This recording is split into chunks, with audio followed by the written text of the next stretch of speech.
South Korean President Moon Jae-in is flying out to India, kicking off his six-day tour of South and Southeast Asia. The focus of his visit is more on strengthening economic cooperation, unlike his previous state visits, which mainly underscored his vision and policy for the denuclearization of the Korean peninsula. Hong Ho-jun reports. President Moon Jae-in will be in India from the 8th through the 11th on a state visit at the invitation of Prime Minister Narendra Modi.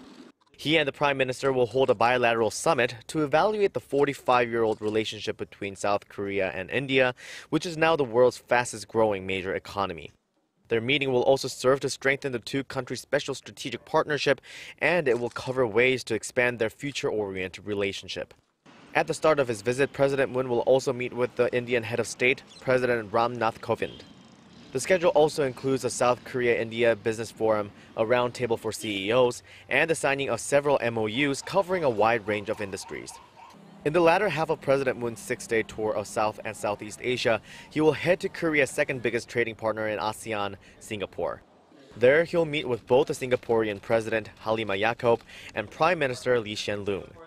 He will be in Singapore for 2 days, during which he'll hold a bilateral summit with the Prime Minister, sign MOUs ranging from biotech to fintech, and then give a lecture at Singapore's Institute of Southeast Asian Studies. That lecture will explain South Korea's vision and policy for the denuclearization of the Korean peninsula, as well as its new southern policy, which seeks to upgrade the country's cooperation with ASEAN. The presidential office of Cheong Wa Dae emphasized that both India and Singapore are important footholds in the Moon administration's new southern policy, which is to expand Seoul's diplomatic horizon with ASEAN nations. President Moon will return to Seoul on Friday. Hong Ho-jun, Arirang News.